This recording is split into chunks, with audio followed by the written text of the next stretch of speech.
기도드리겠습니다. 하나님 아버지 감사합니다. 오늘도 주의 은혜 가운데 이 수요일 저녁을 맞이해 주심을 감사합니다. 참 날씨가 무덥습니다. 이런 무더운 날씨 가운데 우리의 삶의 자리뿐만 아니라 심지어는 주님을 향한 발걸음들까지도 힘들게 만들고 미루게 만들고 어렵게 만드는 상황들 속에 있습니다.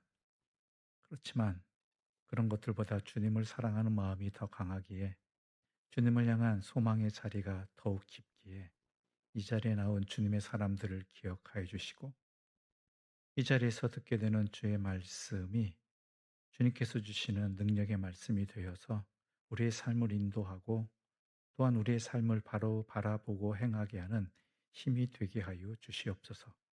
그러기를 간절히 소망하며 이 시간 주의 이끄심을 기다리오니 우리의 심령을 주관하여 주시옵소서. 예수님의 이름으로 기도드립니다. 아멘.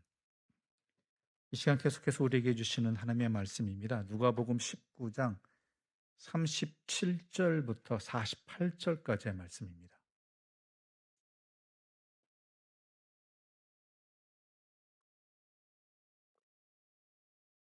누가복음 19장 37절부터 48절입니다.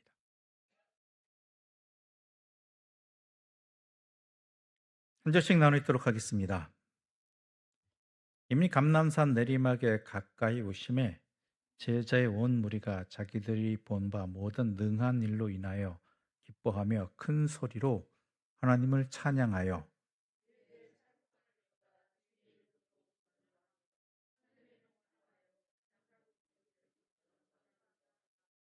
무리 중 어떤 바리새인들이 말하되 선생이여 당신의 제자들을 책망하소서 하거늘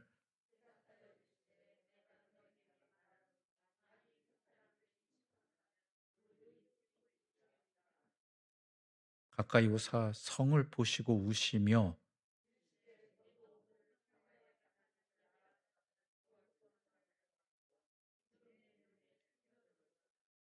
날이 이를지라 내 원수들이 토둔을 쌓고 너를 둘러 사면으로 가두고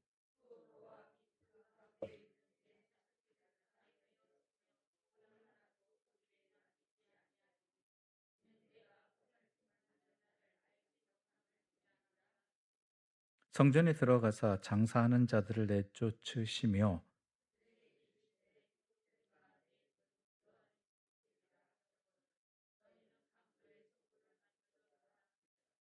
예수께서 날마다 성전에서 가르치시니 대제사장들과 서기관들과 백성의 지도자들이 그를 죽이려고 꾀하되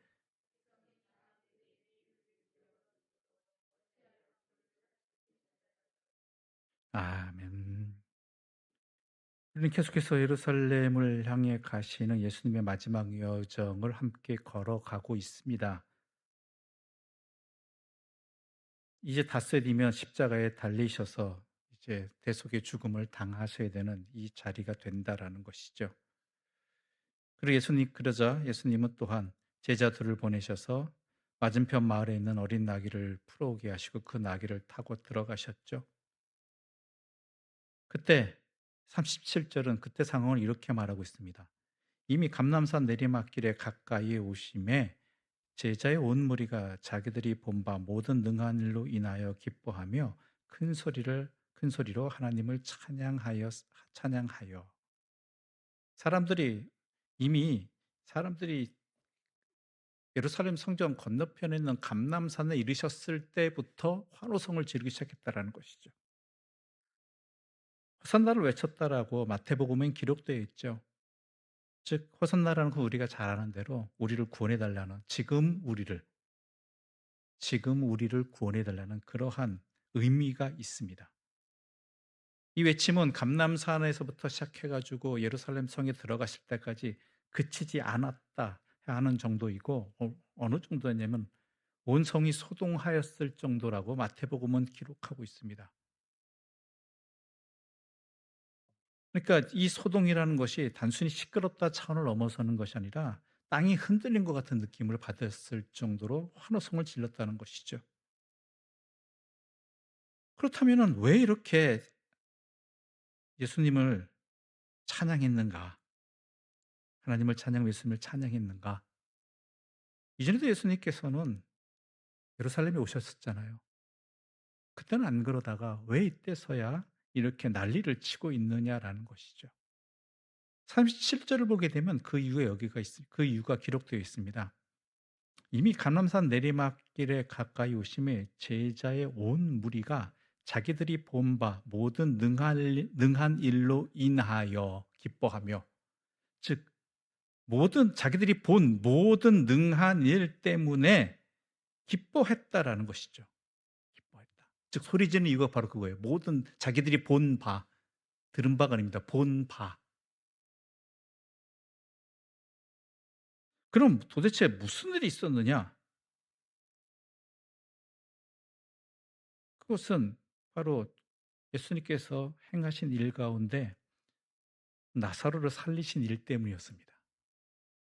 나사로를 살리신 일이었죠. 예수님께서 이미 죽은 지 나흘이 지난 나사로를 살리는 이 현장에는요, 많은 유대인들이 있었거든요. 그러니까 뭐 나흘이 되었다라는 얘기는 전에도 우리가 이야기를 나눴겠지만 어디선가 전한 것 같은데 여러분과 함께 나흘이 되었다는 얘기는 이미 가망이 없다는 거예요. 사흘이 지났다는 얘기는요. 이미 불가능의 영역입니다. 인간으로서는. 우리가 3일장을 지내는 이유도 3일까지는 가능성이 있다는 것이거든요. 다시 돌아오게 될. 이게 신화적 의미죠. 무속적인 의미도 이 안에 담겨 있습니다. 그러니까 판결받는, 완전히 죽음이 확정되기까지 이 대기하고 판결받는 게 3일이 걸린다고 그러죠. 무속신앙에서는. 다른 나라도 마찬가지로 3일이라는 어떤 기간들이 있던 것 같습니다. 그래서 중간에 살아나는, 돌아오는 사람들도 있었다고들 이야기를 하죠. 나흘이라는 것은 이미 그것이 끝나버린 자리입니다. 그런데 거기서 살리셨다라는 것이죠.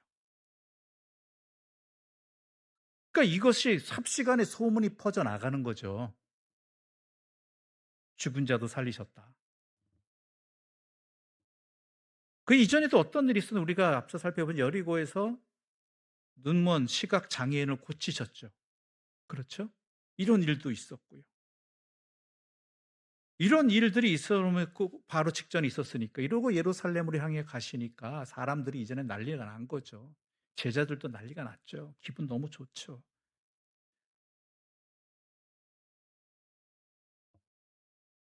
그런 상황 가운데 이런 소문들이 퍼지니까 사람들이 난리가 치고, 특히 어린 나귀를 타고 가시는 하나님의 말씀, 그 구약의 말씀대로, 예언자들의 예언대로 어린 나귀를 타고 들어오시는 예수님 보면서 환호성을 지르는 겁니다. 이제는 이제 끝났다.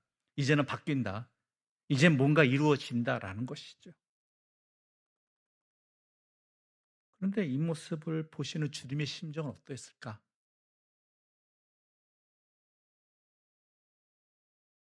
답답하셨죠. 나중에 보면 나옵니다. 우셨다라고 되어 있어요. 우셨다. 우셨다.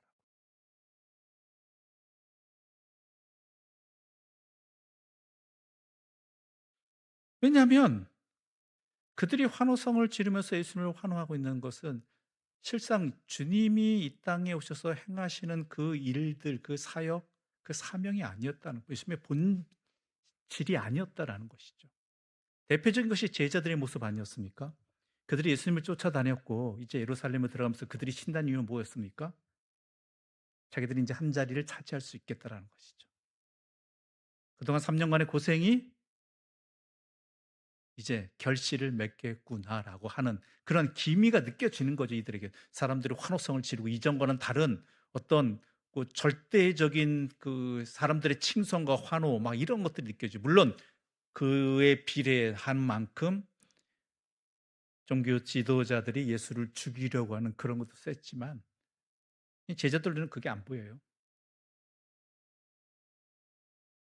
또한 예루살렘에 모여든 유월절을 지키기 위해 모여든 이스라엘 백성들도 마찬가지입니다. 이제는 끝났다요. 소문에 듣기는 전에 장정만 해도 5천 명이나 되는 사람을 떡 5개와 물고기 2마리 먹였다고 하는데, 그 능력을 가지신 분이라면 이미 죽은 지 나흘이 된 죽은 자도 살리시는 분이고, 그것을 얼마 전에 봤다는 사람들도 있고요. 며칠 전에. 거기다 뭐예요? 눈 먼저도 고치시고요. 이러니 자기들이 지금 갈급해하고 있는 이런 능력을 가지신 분이니까 이런 분을 통해서 우리가 구원받겠다라는 것이죠. 문제는요, 이들은 예수님을 안 보고 있었다는 거예요. 예수님의 능력을 보고 있었어요. 예수님의 능력이면, 이런 정도의 능력을 가진 그 능력이면 이 능력으로 뭐든지 할 수 있겠다라는 것이죠.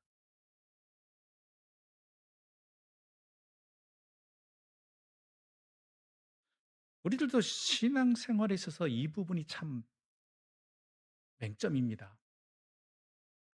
예수님이 믿는다고 하는데 예수님을 믿는 게 예수님을 보는 게 아니라요. 예수의 능력을 통해서, 하나님의 능력을 통해서 얻어질 것들을 누릴 것들을, 가져질 것들을.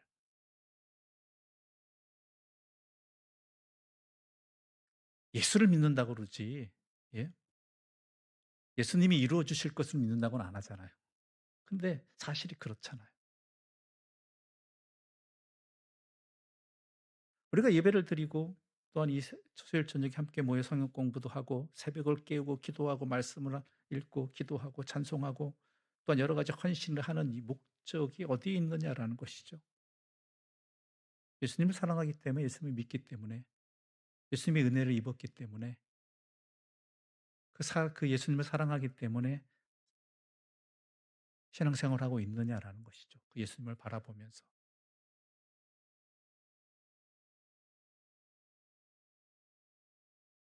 이게 기독교가 다른 종교하고 다른 점이라고 얘기를 드렸었습니다.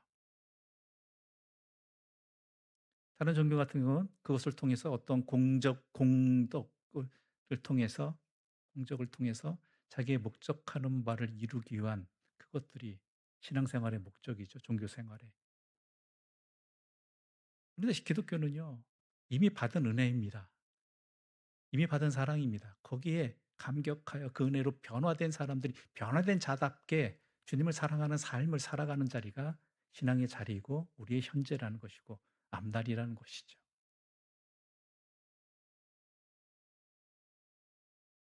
근데 예수님께서 이제 십자가를 지러 가시는데 제자들을 비롯해서 그 유월절을 지키기 위해서 모였던 그 많은 사람들이요. 이제 예수님께서 진짜 구속하시기 위해서 십자가를 지러 가시는데 엉뚱한 것만 바라보고 있으니 예수님 얼마나 답답하시겠어요.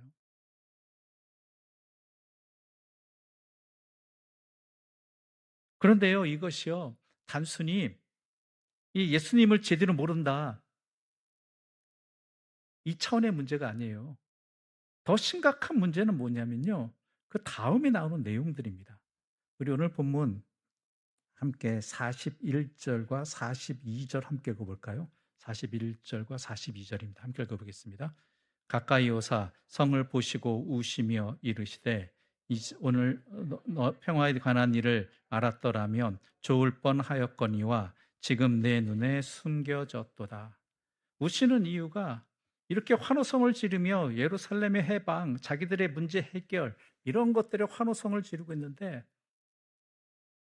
이들의 앞날이 앞에 불과 얼마 되지 않아서 이 땅에 예루살렘에 벌어질 일들을 아시는 주님께서 자기들의 지금 상황의 앞날이 어떤지도 모르고 철없이 답답하게 우리를 구원해 달라고, 우리의 배고픔을 해결해 달라고 이러고 있다라는 것이죠.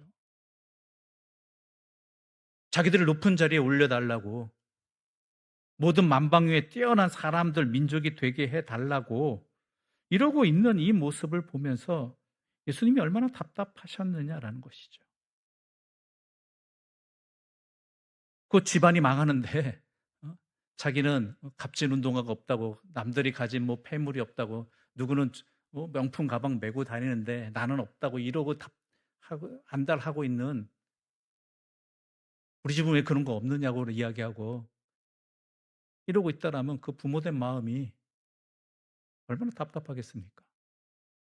지금 집은 곧 망하게 생겼는데 곧 그 집안 곳곳에 붉은 딱지가 붙어지고 그러고 있는 상황 속에서 우리 휴가 언제 어디로 가느냐고 해외로 가자라고 답답하고 있다라면, 물론 그에 비할 수는 없는 상황이지만 불과 얼마 뒤에서 예루살렘 성전이 완전히 무너지지 않습니까? 그 예수님께서 우시는 거죠. 우시는 거예요. 근데 성경에서 예수님이 우셨다는 이 기록은요. 3번 나옵니다. 3번 나오는데요.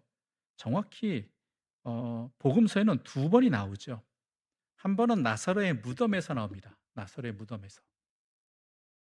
어떤 일이었냐면 예수님께서 마르다와 마리아의 오빠였던 나사로가 병이 들었다는 이야기를 듣죠. 근데 곧바로 가지 않으십니다. 도리어 계시던 곳에서 이틀을 더 머무시지요.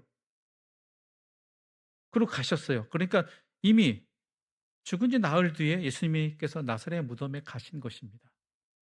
이런 예수님 보면서 마르다와 마리아는 원망하지요. 또 예수님께서 나사로 무덤 앞에 가셨을 때 예수님이 우셨을 때 또한 유대인들을 보고도 비통히 여기셨다고 했어요. 성경 한 군데 찾아볼까요? 요한복음 11장 34절부터 33절과 35절입니다. 요한복음 11장 33절과 35절입니다.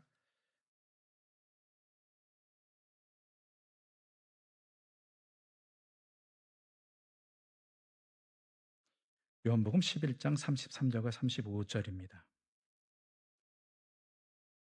제가 받들겠습니다.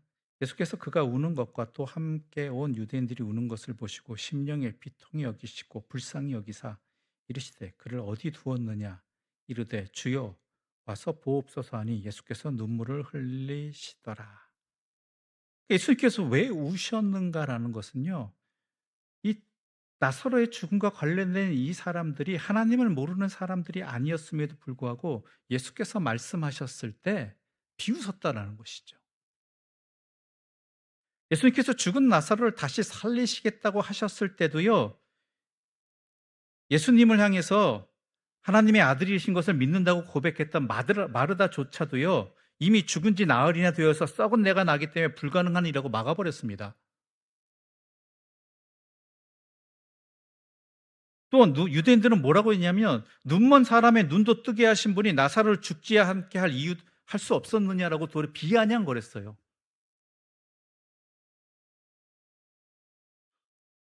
그러니까 지금 상황 속에서 답답한 것은 예수님이 누구이신지 아는 사람이 아직도 제대로 없다라는 거예요.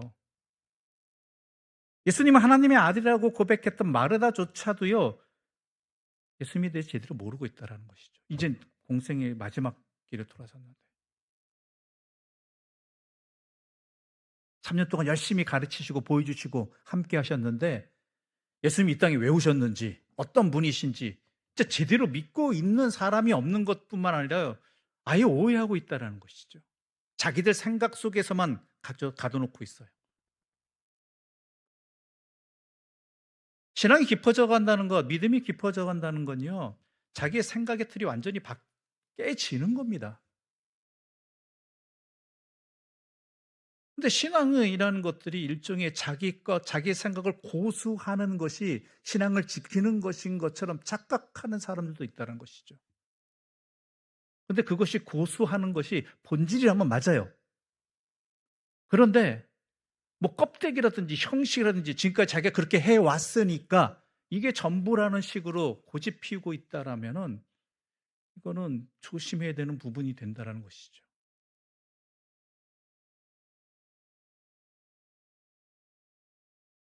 목회자들 가운데 우스갯소리를 하는 얘기 가운데 하나가 뭐냐면 저 피아노 저 자리에서 반대편으로 옮기는데 3 년이 걸린다고 합니다.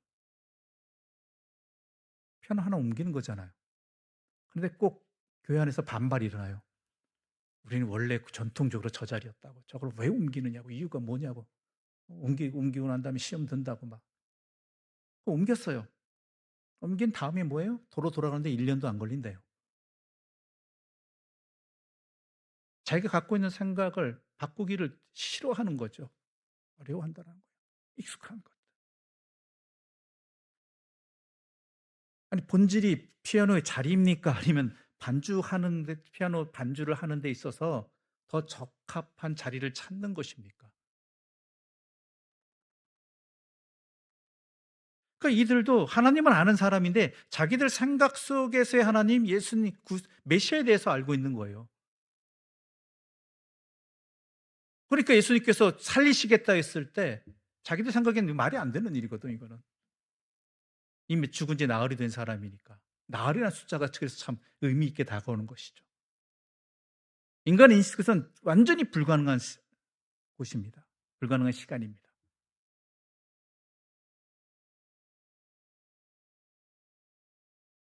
그것도 마르다까지 그러고 있으니까 얼마나 답답하시겠어요. 그래서 이거를 하나님 믿는다고 하는 사람들이 이러고 있으니까 진짜 하나님의 믿음의 자리를 다시 한번 확인하고 깨닫게 되는 자리가 그 장례 치르는 자리거든요. 그래서 죄 있는 자는 결혼식이 아니라 장사 지내는데 장례식에 가라고 이야기를 하잖아요. 죽음 앞에서 하나님을 생각하고 사람을 제대로 생각할 수 있는 대표적인 자리가 장례식이거든요. 인생이 뭔지. 근데 그 앞에서도 여전히 자기들의 생각의 한계를 벗어나지 못하고 있는 예수님의 제자들 마르다 뭐 이렇게 되니까 답답하신 거죠. 그러니까 우시었어요. 근데 여기서 그 울은 울음은요. 조용한 울음입니다. 눈물을 흘리셨다. 소리 없이 우셨다. 이런 개념인다면요. 오늘 본문에 눈물을 흘리시는 것은 말 그대로 대성통곡하시는 거예요. 대성통곡하시는 거죠. 왜냐하면 지금 현재 이스라엘의 예루살렘이 처해 있는 상황이 앞으로 어떻게 될 것이신 생각은 못하고 그저 지금 현재의 삶에 자기들의 한계에 갇혀서 자기들이 더 높은 자리에 오를까 또한 자기들이 이 예루살렘이 만방에 아니 만방까지도 안 가도 로마의 독재부터 해방되어지나 뭐 이런 거 자기 배고픔이 해결되어지나 이런 것에 휩쓸려서 호산나를 부르고 있는 자기들의 생각 속에 사로잡혀 가지고 구원을 말하고 있는 주님이 하나님 주시고자 하는 참된 구원의 전을 생각하지 아니하고 이런 상황 속에 답답해하고 있는 것이죠.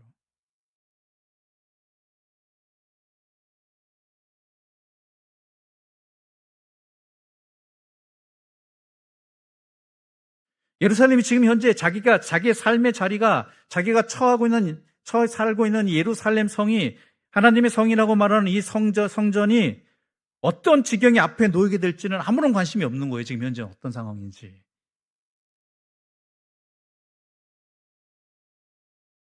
후대의 역사의 자리이지만 예수님이 승천하시고 40년 정도 지난 후에 바로 이 일이 벌어지죠. 주 66년부터 유대와 로마 사이에 전쟁이 일어납니다. 바로 1차 유대 로마 전쟁이라고 부릅니다. 물론 이 전쟁은 73년에 완전히 끝났지만요.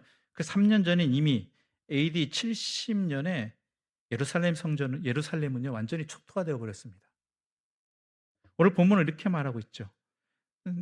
43절을 보게 되면 이렇게 기록되어 있습니다. 날이 이를지라 내 원수들이 토둔을 쌓고 너를 둘러 사면으로 가두고 또 너와 및 그 가운데 있는 내 자식들을 땅에 메어 치며 돌 하나도 돌 위에 남기지 아니하리니 바로 이것이죠. 실제로 그랬습니다. 예루살렘 성이요 산 위에 있어 가지고요 고산지대에 있어 가지고 천연의 요새 같은 곳이었거든요. 그러니까 쉽게 점령을 못했어요. 나중에 디도 장군하고 티투스죠. 정확히 말하면 티투스 장군이 예루살렘 주변에다가 예루살렘 성벽만큼의 벽을 쌓습니다. 토둔을 쌓아요. 그래서 완전히 포위해서 점령시켜버려 예루살렘을 무너뜨려 버립니다. 이 전쟁에서 당시 역사가였던 요세푸스에 의하면요. 포로로 잡혀간 사람이 9만 7천이고요. 죽임을 당한 사람이 110만이었다고 합니다. 어른, 어린아이, 남녀노소 상관없이요.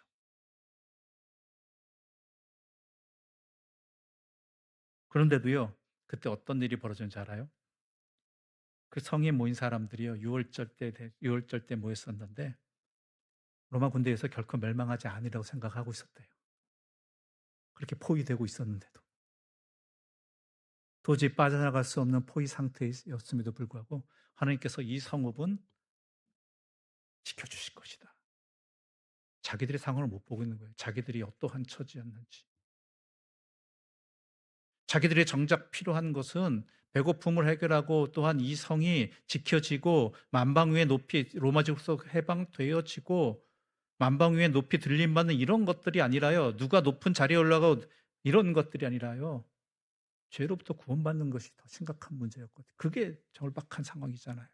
그것을 위해 이 땅에 오셨는데 그걸 안 보고 다른 것만 보고 있는 거예요. 그러니 예수님이 대성통곡하시죠. 저 같으면 아마 답답해하는 걸 넘어서서 아마 거의 도망갔을 것 같습니다. '내가 이런 사람들을 위해서 이걸 해야 되나?' 이런 생각이 들 수도 있잖아요.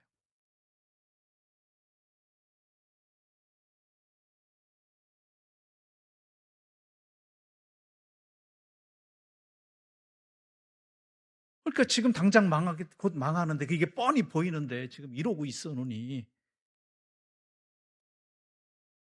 그 사람들을 위해서 내가 지금 십자가를 지러 가고 있으니 그러니까 이 잔을 내게서 옮겨 달라고 하신 예수 겟세마네 동산의 기도는요. 읽다 보면 이런 생각이 드는데 첫 번째 드는 생각은 얼마나 고통스럽고 힘든 자리였으면 피하고 싶었을까도 있겠지만 또 다른 의미는요.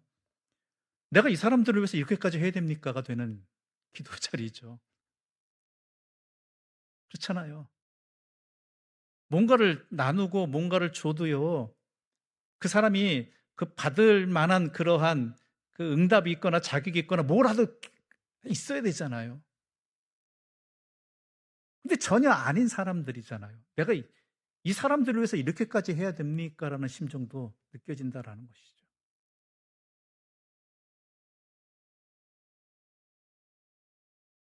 우리도 때로 그러잖아요.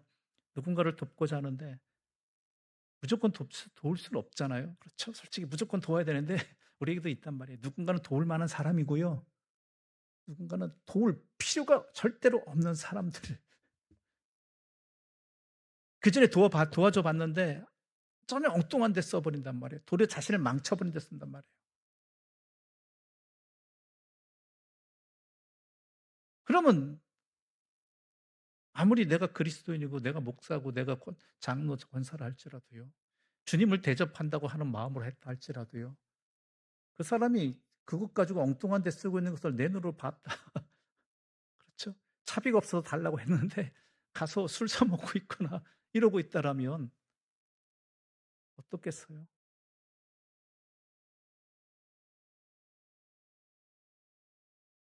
그러니까 살리려고 도움을 줬는데 살리려고 십자가를 지고 가고 있는데 지러 가시는데 이스라엘 백성들이 전혀 아닌 상태가 되어 버리지 모습이. 여전히 철없고 철없는 걸 원하면서 어리석음과 죄악에서 벗어나지 못하고 있는 상황들이죠. 그리고 한편 또 뭐예요? 어떻게 하면 죽일 수 있을까 꾀하고 있고 예수님을.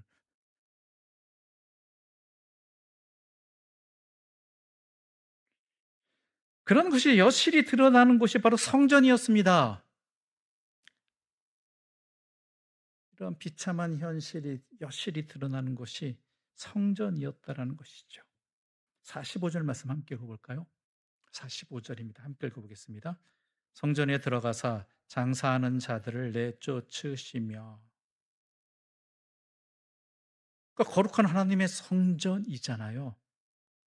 그런데 그 성전의 유월절이었는데 유월절에 예수님께서 그 성전에 들어가서 봐야 되는 모습이 보이지 아니하고 도리어 쫓아낼 모습이 있었다라는 것이죠. 이스라엘 현실이에요. 성전이 그랬다라는 것이죠. 장사하는 사람들을 쫓아냈다라는 얘기는요. 다른 복음서에도 나오죠. 그런데요. 이 안에 실제로 있었다고 전에도 말씀드렸습니다. 어느 정도였는가? 환전하는 사람들이 있었죠. 환전하는 사람들.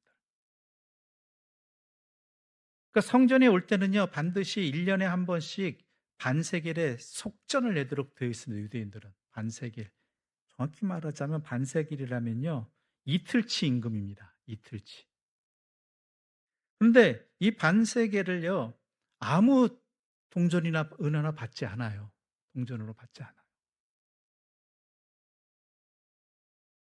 그것은 뭐냐면 여러 가지 이유들이 있죠. 각 나라에서 가져오는 돈들이 있을 거고 환전을 해야 되는 것들도 있겠지만요. 그 주된 목적 중에 한 이유 중에 하나는요. 당시 그 사용되었던 그 화폐들, 동전들이죠. 은화, 뭐 금화 이런 것들이 무게가 속임이 강했다라는 것이죠. 불순물도 섞고.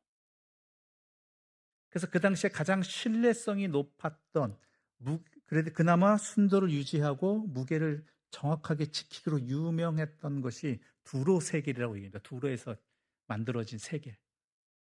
두로의 은화, 정확히 말하자면. 두로의 은화죠.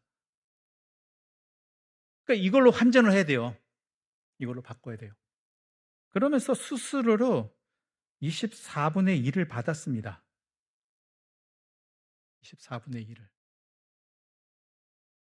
그러니까 반세겔의 24분의 1을 받았다라는 것이죠. 수수료로. 이것을 뒤엎으셨다라는 것이죠. 또 하나가 성전 안에는 제물로 드릴 짐승을 파는 상인들이 있었죠. 전에 말씀드렸지만 먼 곳에서부터 오는 데 있어서 어때요? 그 제물들을 흠없이 가져올 재량들이 별로 없어요. 그렇다면은 근처에서 사면 되잖아. 가까이 와서. 근처에서. 근데 문제는 뭐냐면 이것을 재물이 이 짐승이 제물로 드려질 만한 것인가 아닌가를 판별하는 검사관들이 있단 말이죠. 이 검사관한테 돈을 내요. 이 검사관들이 있어서 어떻게 했어요? 네. 자기들이 원하는 물건이 아니면 반납, 안 된다, 제물로. 온갖 구실을 찾아내서 성전 제사용으로는 불가당한 판단을 내려버립니다. 그러니까 울며 겨자식으로 성전 안에서 지정된 성전 안에서 파는 이 짐승을 사야 되는데요. 이것이 어느 정도냐면요. 그 성전 밖에 근처에서 사는 짐승들하고 가격 차이가 20배 났다고 합니다. 그러면서 이유를 대자 특별한 짐승, 제물로 드릴 수 있는. 그러니까 거기에 낙인이 찍거나 표가 없는 것은요, 증거가 없는 거는 무조건 반품이에요. 왜요? 왜 그러느냐? 이 성전, 예루살렘 성전 안에 가게가요, 안나스의 상점을 하는데 안나스가 누구냐면요, 당시 대제사장이었던 가야바의 사위예요. 그러니까 대제사장 가문의 가업이에요, 그게. 자기들 장사예요. 그런 일이 왜 있었느냐? 이전부터 로마 제국과 연관되면서부터 대제사장 직분을 갖다가 로마 제국에 돈을 주고 사는 일들이 있었어요. 그러니까 일종의 투자죠. 앞서 말한 세리 직분도 어때요? 대가를 지불해야 되듯이. 그러니까 자기가 그만큼 투자했으면 어떻게 돼요? 거둬야죠. 또 지금 걷는 것뿐만 아니라 문제가 뭐냐? 앞으로 또 그럴 일이 때 되면 생길 거 아니에요. 누군가가 이 이권을 차지하기 위해서 더 많은 돈을 총독에게 로마 제국에 바치면 자기 자리 뺏기는 거예요. 그러니까 더 많은 것들을 하고 자기 또 그러다 보면 욕심도 생기고 자기 것들을 챙기는 거죠. 그러니까 부당한 이득을 취하는 겁니다. 자기의 한을 이용해서. 근데 더 심각한 문제가 뭔지 아세요? 더 심각한 문제. 특히 예수님께서 비둘기 파는 사람들을 쫓아내신 것이 강조되어 있습니다. 비둘기 파는 사람들을 왜 그러느냐? 당시 비둘기는 뭐예요? 가난한 사람들이 재물이었어요. 가난한 사람. 가난한 사람들이 드릴 것이 없으니까 경제적인 편이 안 되니까 그들에게 있어서는 특별하게 비둘기를 제사 때 제물로 바치도록 허락하신 거거든요. 그것에도 뭐예요? 힘든 사람들은 그 사람들에게서 비둘기도 겨우 마련한 것이었을 텐데 거기에 20배를 붙여버리는 거예요. 가난한 사람들이 하나님께 제사도 못 드리게 만들어 버리는 거죠. 도리어 하나님을 향한 그 신앙의 자리를 이용해서 자기들의 이익을 취하고 있는 거기에 대해서 강력하게 분노하고 계시는 겁니다.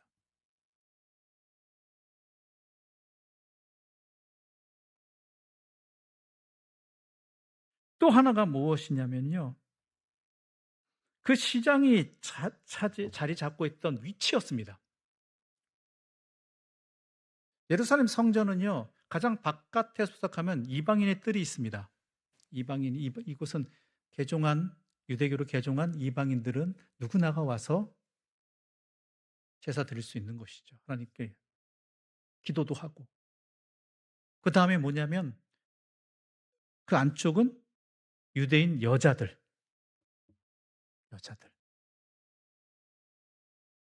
그리고 더 그 안쪽은 그럼 당연히 나오겠죠? 유대인 남자들. 그리고 그 안쪽은 대제사장이나 이런 사람들이 하는 거. 그다음 지성소 이렇게 돼 있는데 그게 문제는 뭐냐면 이 시장의 터가 어디에 있었느냐? 이방인의 뜰에 있었다라는 거예요. 아니 조용히 하나님을 찾으면서 하나님 말씀을 묵상하고 또 암송하고 기도하고 하나님께 예배드리기 위한 그 자리에다가요. 시장터를 만들어 버린 거예요.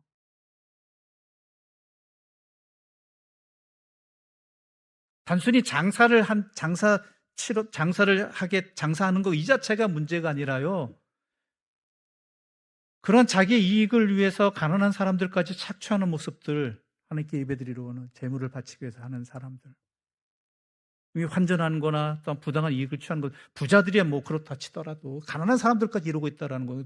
가난한 사람들의 재물은 비둘기까지 이러고 있고 더 나아가서는요. 이방인들이 예배를 드릴 수 없도록 도리어 그것을 자기들의 경제적인 이익을 위한 수단으로 터로 바꿔버려서 이방인들도 예배 드리지 못하게 하는 이 상황이 되어버렸다는 것이죠. 이게 지금 이스라엘의 모습이에요. 성전이 이러할진데 그래서 강도의 소굴이라는 거예요. 강도의 소굴.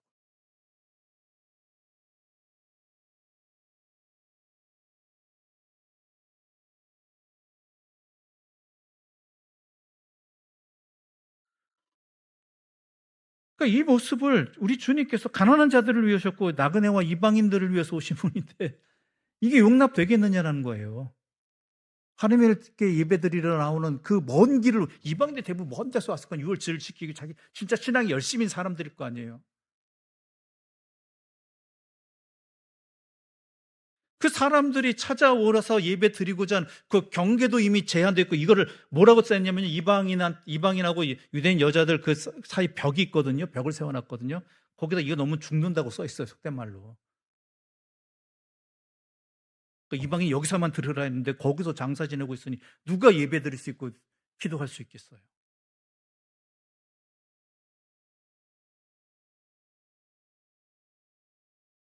그러니까 장사판을 엎어버리신 거죠. 그러니까 이것에 대해서 유대교 지도자들은 대제사장 세력들은 우리 밥줄을 건드렸네. 가뜩이나 자기들이 욕먹는 거 알고 있거든요. 백성들이 욕하죠. 네? 그렇지 않겠어요? 겉으로는 드러내지 못한다 할 때 대체 뭐 하는지 생각 대제사장이 이러고 있는 상황 속에서 분노하고 있는 상황 속에 예수님이 완전히 도화선을 던져버린 것이죠. 불꽃을 던져버린 것이죠.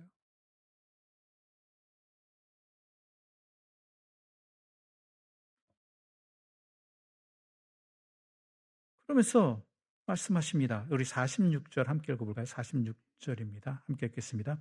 그들에게 이르시되 기록된 바 내 집은 기도하는 집이 되리라 하였거늘 너희는 강도의 소굴로를 만들었도다 하시니라. 이 얘기가 어디서 나오냐면요. 원래 성전을 짓고자 한 사람은 다윗 왕이었잖아요. 하나님 말리시죠. 내 아들한테 넘겨라. 그래서 솔로몬이 성전을 짓습니다. 7년 동안 열심히 성전을 지었죠. 그러면서 성전을 봉헌하면서 솔로몬이 이러한 내용의 기도를 드립니다. 우리 성경 문제 찾아보겠습니다. 열왕기상 8장 27절부터 30절입니다. 열왕기상 8장 27절부터 30절입니다.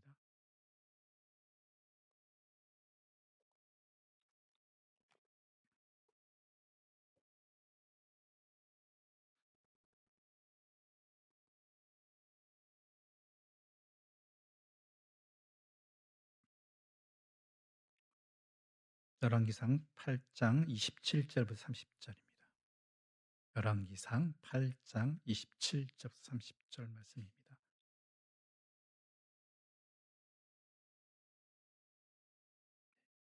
한 절씩 나눠 읽어 볼까요? 하나님이 참으로 땅에 거하시리이까 하늘과 하늘들이 하늘이라도 주를 용납하지 못하겠거든 하물며 내가 건축한 이 성전이오리이까.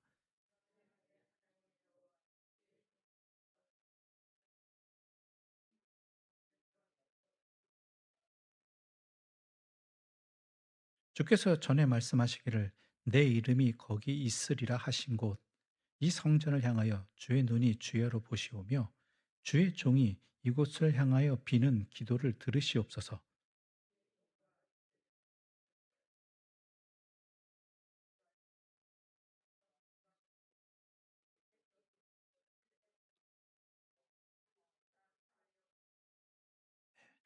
솔로몬도 하나님께서 자기 신이 지은 이 성전보다 크신 분임을 분명히 고백합니다. 하나님 어쩌 계십니까? 그럼에도 불구하고 이 성전을 지은 목적은 뭐냐? 이스라엘 백성들이 하나님께 범죄해서 여기 와서 기도하고 할 때 사죄함을 받고 다시 하나님의 백성으로 살아가게 하기 위해서 참회 터전, 회개 터전으로 이 성전을 허락해 달라고, 사용해 달라고 그렇게 간구하거든요. 그렇게 기도합니다. 즉 이곳을 향하여 기도할 때 주는 우리의 간구를 들으시고 용서해 주십시오. 그래서 하나님의 백성으로 살아갈 수 있도록 해 주십시오. 여기에서 내 집은 기도하는 집이 되리라라고 말씀하신 거죠.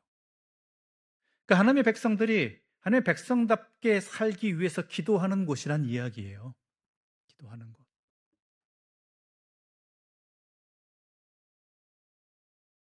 살다 보면 그럴 때가 많잖아요. 하나님의 백성답지 못하게 되는 이럴 때 주의 성전에 나와서 주의 성전을 바라보면서 나오진 못하더라도 성전을 바라보면서 하나님을 깨닫고 하나님 앞에 기도할 때 들어주시고 용서해 주십시오.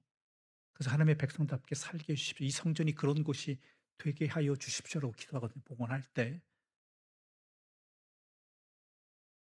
그런데 대제사장을 중심으로 한 이 세력들은 어떻게 돼요? 장사하는 집 강도의 소굴로 만들어 버렸네요.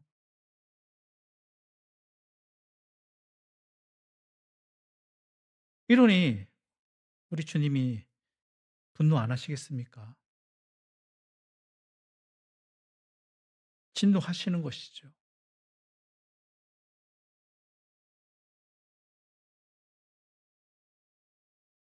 그러다 보니까 어떻게 돼요? 죽이려고 꾀하였다.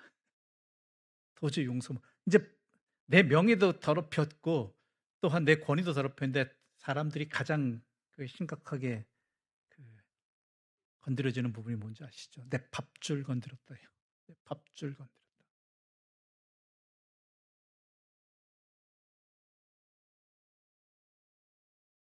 대제사장 이 무리들이 다른 게 뭐죠? 기존에도 죽이려고 많이 꾀했지만 더 이상 못 참겠다는 내 밥줄을 건드렸다요. 내 밥줄을. 누가복음에 의하면.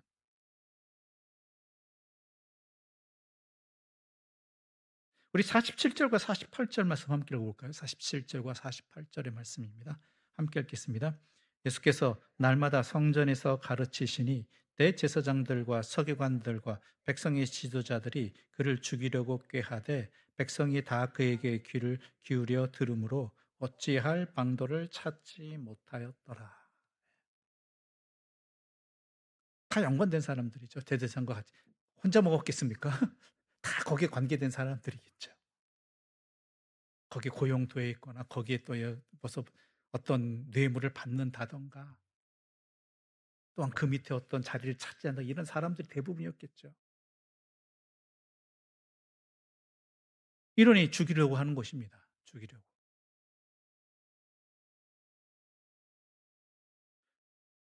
이러니 예수님께서 울지 않으실 수가 있겠습니까?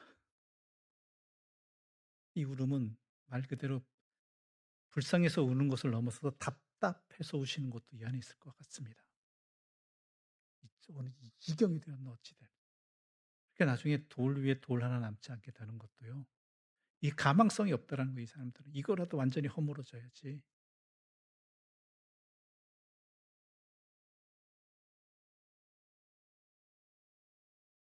오늘 말씀의 이 사건을 통해서 한번 정리해 보도록 하겠습니다. 우리가 주님을 찾는 이유가 어디 있는지 한번 돌아보는 자리가 되기를 바랍니다. 예수님을 믿는 건지, 예수님을 통해서 얻어질 것들을 믿는 것인지, 예수님을 사랑하는 것인지, 아니면 예수님을 통해서 이루을 것을 사랑하는 것인지, 진정으로 내가 주님께 받은 은혜가 얼마나 큰지 제대로 알고 있는 것인지, 아니면 내가 예수 믿어 드리니까 거기에 대해서 그에 합당한 대가를 주시기를 바라는 그러한 제자들의 모습이 우리의 모습은 아닌지, 나를 불러주신, 나를 제자 삼아주신 예수님께 감사하는 마음으로, 기쁜 마음으로 주님을 사랑하는 자로서 따라다니고 있는 것이었는지, 아니면 이렇게 따라다니면 나중에 주께서 높으신 자리에 성공해서 올라가셨을 때 나를 좌편에 우편에 세워주기를 바라는 그러한 심령들이 있는 것은 아닌지, 우리가 주님을 제대로 알고 있는 것은 잘 알고 있는지, 아니면 내가 생각에 나의 생각의 틀 안에서 예수님을 가둬놓고 거기에 마음대로 잣대를 놓고 판단하고 있는 것은 아닌지, 그것은 왜 그럴 수 있느냐라, 그걸 어떻게 분별할 수 있느냐는 이웃들을 향해서, 또한 나와 함께 하는 사람들에게 내가 어떠한 눈으로 그 사람들을 판단하고 또한 분별하는지 살펴보면 알 수 있습니다. 그 사람을 하나님의 사람으로 보느냐, 아니면 내 생각대로의 판단으로 그 사람은 이런 사람이고 저런 사람이고 이런 식으로 판단하고 있는지, 내 삶의 목적이 경제적인 것에 있다면 경제적인 눈으로 사람들을 판단할 것이고요. 또한 내 삶의 목적이 힘이나 권력, 명예 같은 것에 있다면은 그 사람이 얼마나 힘을 가지고 있느냐, 얼마나 명예로운 사람이냐 아니냐를 가지고 그 사람을 판단할 것입니다. 정확히 말하자면 나에게 이익이 되느냐 안 되느냐가 되겠죠. 내가 하나님의 사람으로 살아가고자 한다면 이웃들을 하나님의 사람으로 바라보게 될 것이고 거기에 맞게 대우하겠죠. 지켜주고 존중하고.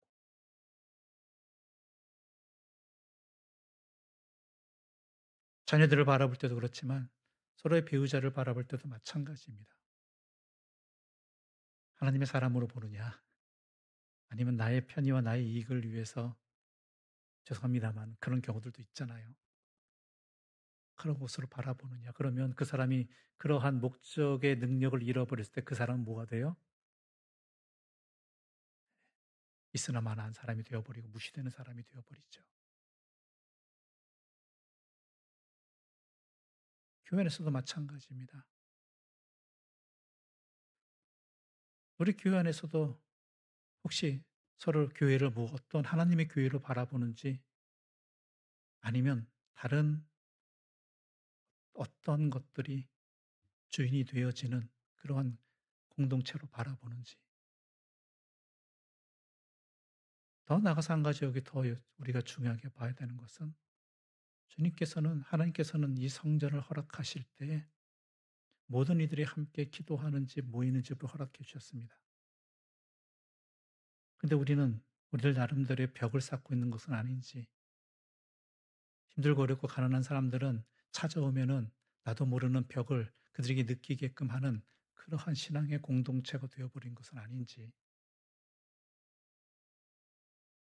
낯선 사람들이 왔을 때 특히 그 사람이 행색이 보기 안 좋고 또한 다른 목적이 있는 것 같고 또 얼마 다니지도 않을 것 같기도, 우리 나하고는 좀 죄송한 표현이지만 조금 수준이 떨어진다고 는 사람이 왔을 때 우리는 어떤 마음이 드는지, 이 교회를 하나님의 교회로 보는지 아니면 세상의 교회로 보는지, 그것들을 통해서 우리는 분별해 볼 수 있다라는 것입니다. 저도 그렇습니다. 이 앞에 있으면 누가 들어온지 다 보이잖아요.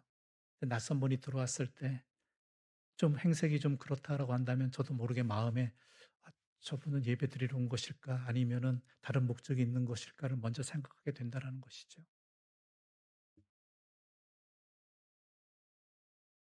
그러지 않을 수 있어야 되는 게 교회 아니겠습니까?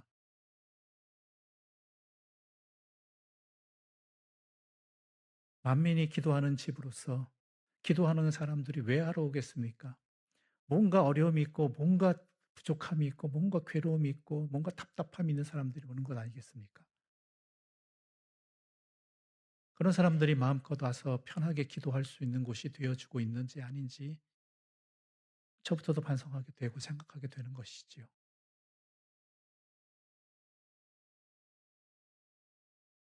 우리 성전을 보시면서 우리 자신을 보시면서 이스라엘 백성들을 보시면서 호산나를 찬송하고 있는 그들을 보시면서 우셨던 우리 주님이 오늘 우리를 보시면서 우시지는 않을지, 예루살렘 성전을 보면서 대성통곡하신 주님을 보면서 우리 갈릴리 교회를 보면서 하나님께서 우시지는 않기를 간절히 소망하는 마음이 있습니다.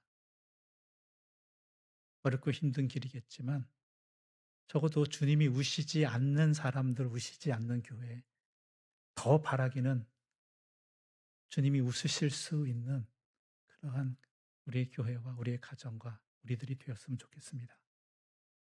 그러기를 소망하면서 이 말씀을 붙들고 우리는 한 걸음씩 함께 서로 격려하며 살아가는 우리 모두가 되기를 간절히 소망합니다. 기도드리겠습니다. 하나님 아버지 감사합니다.